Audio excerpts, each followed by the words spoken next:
All right. How's it going, Perry? How you doing, Bruce? Can you hear me? I can hear you good. Okay. Man, you look awful comfortable. Well, I see nice fluffy pillows. they're fluffy, but the bench is hard, man. The bench is pretty hard. All right. Well, good to see you. Man, I was looking and I have missed some opportunities. What's that? My daughter-in-law is in Indiana. Your daughter or That's where daughter-in-law? she's from. My daughter-in-law. Okay. Where? Here in Indianapolis? And if I said right, Sherrville, Indiana. Sherrville. Okay. Okay. It's about 50 miles from Chicago. Oh, okay. You talking about Maryville? Are you talking about Maryville, Right. Indiana? Well, it's up there near Gary and by East Chicago and all that. Yeah, Right. yeah, exactly. Yeah. Well, that's Yeah. not that far. Chicago from Indianapolis is about 3 hours, and so where your Okay. daughter probably is about 2.5 or 2 hours or so from Well, I get Indianapolis. that close again. I'm gonna come see you. You got to, because my folks just told me it's 74 miles from Indy. Not far at all. Conversation's been going. Okay. How you been doing? You're warm. It's cold here, man. Well, it's relatively relatively cool for Texas. Okay. Right now at 3 a.m., it's about 70 degrees. So Okay. for us, that's actually a little cool. 70 And I'm is cool. debating about going to get my jacket. 70 is cool. Oh my goodness, I would kill. Well, and there's a breeze. During the day yesterday, it was 85, but it felt like 90. So I was really burning up and sweating. Yeah. So my staff is telling me it's currently right now where we are is 38 degrees.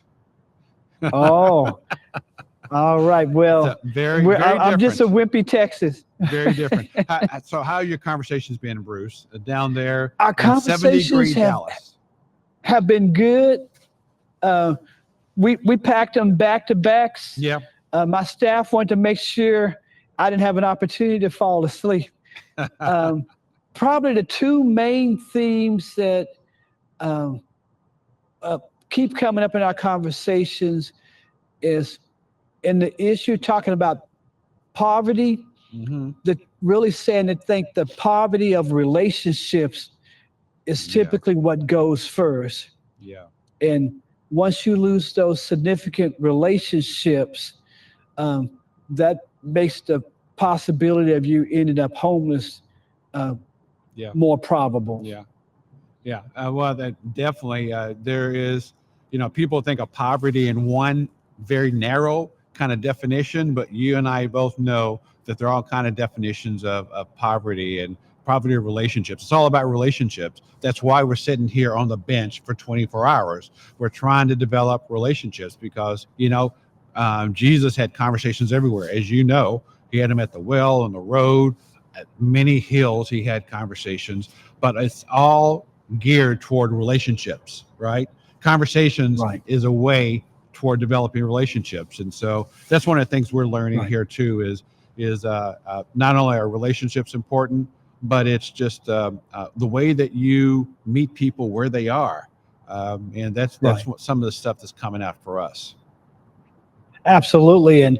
And whatever the situation is in our society, you got to have those relationships, that communication. We've got to communicate with city leaders. We got to communicate with other partners in the city to hopefully have that collaboration that's needed to solve issues of poverty and homelessness in our communities. Yeah. And, I'm just happy and excited to see all across the nation that we all at least are sitting on the bench, are sitting across the table, that we have a seat at the table and can offer a Christian perspective on how to make our communities better. Yeah, it's been a real blessing to do this. And I was complaining about how hard the bench is, but our bench has a story to it, and it's a pretty cool story. We have a pretty robust social enterprise part of our organization, and we include the thrift store in that. But also one of the other businesses that we operate down at our camp, which is our long-term addiction recovery program, is a pallet business, Bruce. And so the men in the program down there made this bench for me, specifically for me. And so Wow, that's neat. been covered in blessings and prayers. Also, they probably put you in some special gadgets. You probably got a little massager back there, and I wish. I told them, couldn't you put some hydraulic systems and have this bench have a little give and take? It's just right. It's just wood, and it don't give and it don't take. Yeah. And then I think the other main issue that I'm sure you've chatted about a lot is affordable housing. Oh my goodness. Rapid, inflation, and just how can people make ends meet. Yeah. And I chatted with people, when I get my tax statement from the county, for property taxes, and I look at my wife and say, I'm sure glad we're in this house right now, because otherwise we couldn't afford it. Yeah. So it's getting pretty bad out there. You're exactly right, Bruce.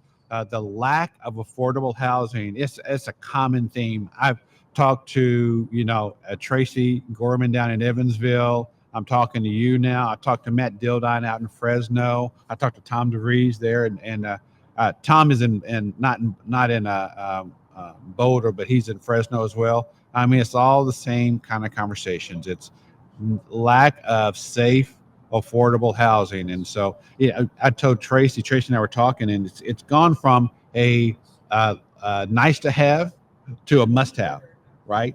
We've got to really solve for that, not just as a community, but as a country, Bruce. Right. And like I said, and someone else I was talking to earlier said, you got to cut off the systemic things in your society, this helping in a negative way people become homeless, and then at the same time you need to have a stable economic system so that you don't price everybody out. Yeah. So I don't think we're going to be out of work or ministry anytime soon. No, I mean, unfortunately not. And people ask me all the time, how can we solve homelessness? And but in spite of all of that, man, tell me something you're happy about that's going on. Something I'm happy about. I'm happy about what I'm seeing. For our community, we're the largest provider here in the state of Indiana. But one of the things I've seen this last year or last 18 months is all of our community is really stepping up to the plate so that we don't have to, if you will, shoulder this burden by ourselves. People are really stepping up to the plate, and that's been a blessing for us, and the new collaborations and partnerships that we're making has been just fantastic. It's only going to make our community stronger. And what that's allowing us to do, Bruce, I'm very happy about it. It's allowing us to put other resources into more of the programmatic elements, not just emergency shelter servicing, but more in the programmatic elements so that we can do some of that long-term hard work that's going to be necessary over the next 2 or 3 years. And so, but I don't know about you and your finances, but we don't receive government funds here, so a lot of the changes in the political landscape and the shifts in public funding is not really affecting us that much. I don't want my donors to hear that, but it's not affecting us that much. But other providers in the community, man, they are freaking out, and so we're there to try to help them and console them. But it's not a pretty picture out there. But one of the things that we're really, really happy about is the way the community's pulling together to try to solve some problems. Right. What about you down there? Yeah, we don't take very many government funds. Our one fund is we do have a contract with the VA, but we try to help 50 homeless veterans get housing. Okay. And when I think about some of those honor flights, et cetera, and the different people that have sacrificed so much for our country, that's the one area where for sure we take funds. We believe that anyone that puts their life at risk to protect our freedoms, all to have, the dignity and the place to live. But beyond that, we don't have anything else.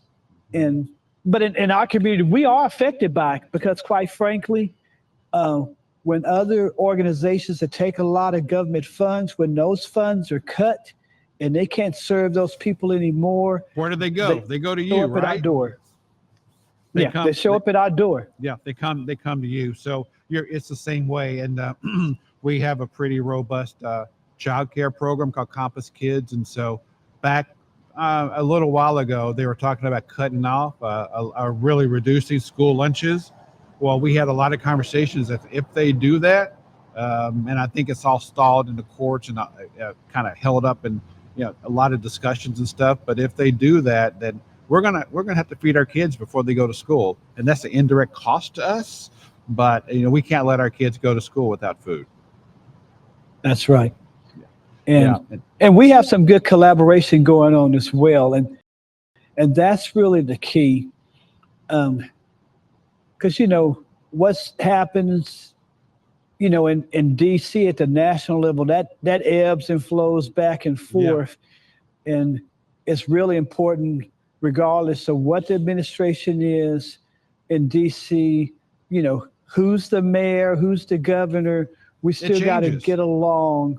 It changes all the time with our brother right, and sister organizations. All of those things fluctuate. And it changes all the time. But next week we're going to be 132 years old here at Wheeler Mission, and and we've been here, through all of those changes and ebbs and flows. And so that's always going to have those kind of fluid changes. But we've got to be here for the community. Absolutely. Yeah. Well. Yeah. So, are you going to Grand Rapids? Am I going to see you at the next? I will see you in. And when is it? June or about May? a week and a half, right? Yeah. Okay. I think 22nd. Yeah. So we'll see you there, and we'll catch up, and we'll have some conversations about that other group that we're going to be starting for some of that collaboration and mentoring and networking. That'd be great. Yeah. I mean, and Bruce, you're on the National Board of CityGate, right? I think you are, right? Right. Yeah. So thank you so much for your work and your leadership and your stewardship there, because that organization, CityGate, as I was telling Tom earlier, is just the vision and leadership that you guys have shown by doing something like this and getting us all on a bench on the same day all around the country. And 70 plus or so is a good start. But, we got 300 of us around the country. So, I like to see the day when we have, a lot more of us sitting on the bench, same time all around the country. Absolutely. Yeah. So we started off with about 12 in January. Okay. 79 in October. I bet next year we'll have at least 150, 150 to 200. It's going to be a good thing. And like I said, really for me, from a selfish point of view, it's helped my relationships in the city. Yeah. Because people are really appreciative of you sitting down and talking. And quite frankly, as you know, we're so busy and we're working so hard. We don't have a whole bunch of extra time to just sit down and look and peep and see what someone else is doing. But that time is so invaluable if we would just make that effort to really just dialogue. And I'm gonna do a better effort, even through these conversations on the bench, setting up follow-up lunches, etc., so that we can network and figure out how to collaborate even more. Yeah, I think that's the key. It's all about relationships. For sure. Well, I'm gonna try to take a little break before my next conversation at 4 a.m. and I'm waiting for the coffee shop to open up. Well, it's what is it? It's for us, it's 4:45 right now, and another rush. I've got another rush coming at 6 o'clock, and game on. We're in the home stretch, Bruce. All right. Okay. Well, God bless you. Have a good one. Good talking to you, Bruce. Good seeing you. Stay warm down there in your 70-degree weather, and I've got less than 40 degrees up here. So good talking to you. That's true. All right. Take care. See you, man. Bye.